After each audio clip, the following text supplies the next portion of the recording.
Sunday surprise draft. I'm going to begin with the Bengals offensive line. Yeah, okay. And it contributed to the victory by Cincinnati over the Tennessee Titans.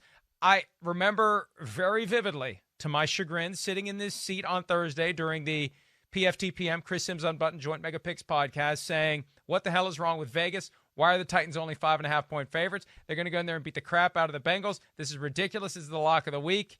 And, of course, the Bengals win it straight up.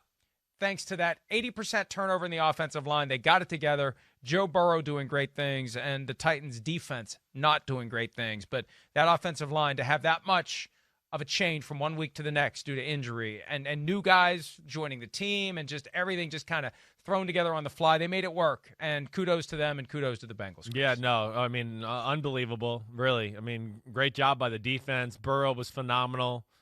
Third downs, Titans couldn't get off the field. Burrow just, always made a play on third down to keep it alive.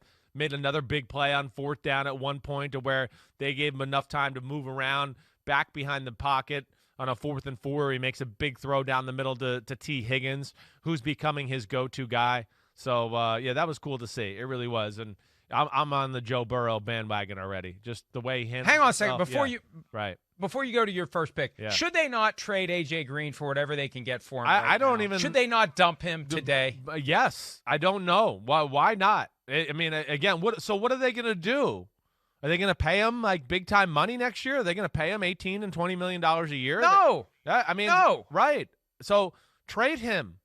Call Green Bay. Call some of these other teams that need receivers, whoever it is. But, yes, I would. Between Boyd, Mixon, Burrow, T. Higgins, that's a pretty damn good right there. I mean, that is. And then you could add to that more with the assets you get in A.J. Green and free agency and whatever else it is. But to me, that would be the play all the way, Mike. I'm with you there all the way. It may be at the point where you have to pay some of his salary, maybe, frankly. I would think so. To get someone to take him. Do it. So what? They need to do it. Build the future. Let's be aggressive, Cincinnati. You got a quarterback that could win you a Super Bowl. All right, Rams, the McVay golf blunders will be my Sunday surprise. I don't know who to blame it on.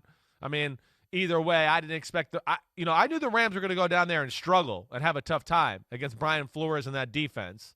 Again, that Super Bowl, was that Super Bowl 53, Rams, Patriots?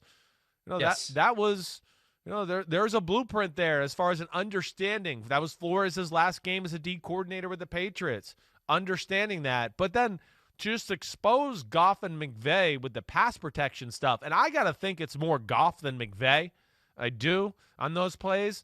But truly, to make those type of plays and make the Rams look the way they did, and then the Dolphins and Tua not even have to play offense. I mean, just the way they won, I think, was even more surprising, and I got to give them a lot of credit.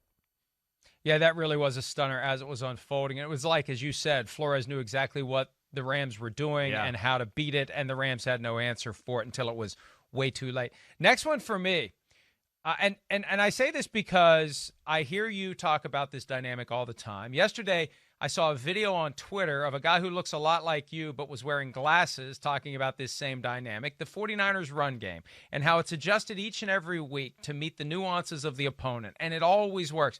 They had 52 yards rushing yesterday. What in the hell? That was a stunner to me. I expected them, regardless of who's out there, Jerick McKinnon, Tevin Coleman, JaMychal Hasty, hand it to Kyle Juszczyk, have whatever receiver happens to be on the field. Okay, Debo's out. Here comes Brandon Ayuk. We'll give it to George Kittle. We'll give it to this guy. Nothing. 52 yards total rushing for the 49ers. And it wasn't like a blowout and they abandoned the run. It was a close game through the first half. They just couldn't get it going, Chris. No, they could not. That was a big surprise. Big surprise. Agreed. I really, even without Debo Samuel and, they got the running back injuries, you just thought the way the 49ers offense have been rolling the last few weeks and the way Seattle's defense has been playing, I thought too. I thought, Seattle might win. It might be 37-34 the way the game was going, whatever. But 49ers moved the ball early, had some opportunities. They kind of blew it on their first few drives of the game to kind of at least get the momentum on their side, and then that was it. But good signs for Seattle.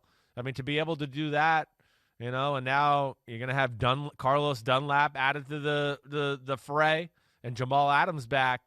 And then they got, their rookie first-round linebacker back in the fold, Brooks from Texas Tech, to where maybe they can make some improvements on the defensive side of the ball and just become respectable, because I think that's all they got to do.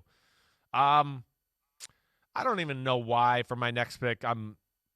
But I mean, the Chargers. I always love it when you preface it with that. I don't know why I'm picking. I don't know why I'm surprised, but I still think I'm surprised about the Chargers being the Chargers. I mean, the Chargers just out-chargering themselves once again, 24-3 against Drew Lock and the startup Broncos offense and a less than healthy Phillip Lindsay, and you got Bosa and Tillery and Ingram and all these other good defensive players to talk about, and you let them come back and win that football game. I mean, to me, that was just, I don't even know where to begin. I really don't. Now, Justin Herbert, I understand he made some mistakes, but okay, he's a rookie. He made a whole lot of damn good plays, too, to where they're not winning if he's not making those plays. But, just the Chargers defense to let up some of the big plays they let up in the second half, the big run to Phillip Lindsay, the two-play 75-yard touchdown drive where he threw to Deshaun Hamilton. I mean, just the way it went down, just still shocking. And even though we've seen the Chargers do this a lot over the last 3 years.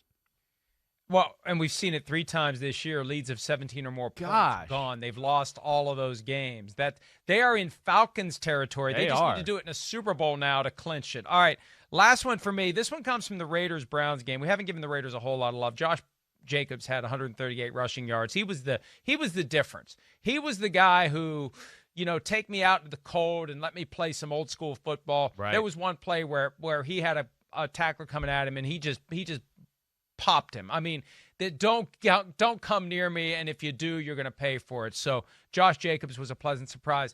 And let me tell you, while we're talking about the Raiders real quickly, we haven't mentioned this and we need to.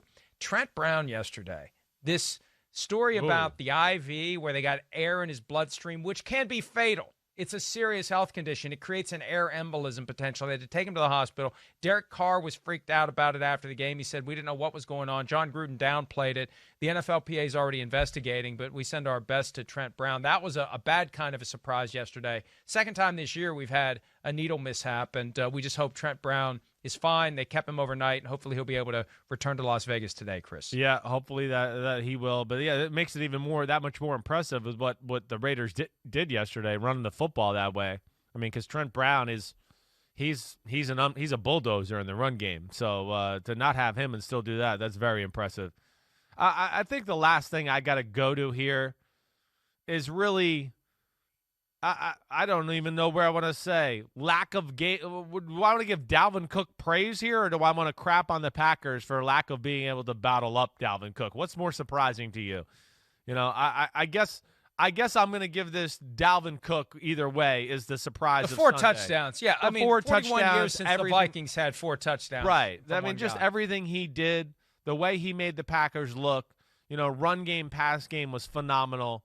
And I guess I'm surprised that, he was hurt with a groin injury, and he came back and he was totally tip-top 100% and the best player most explosive player on the field and really made the Packers look silly a number of times. So that was a shocker to me. I mean, the fact that he just ran roughshod all over the Packers defense.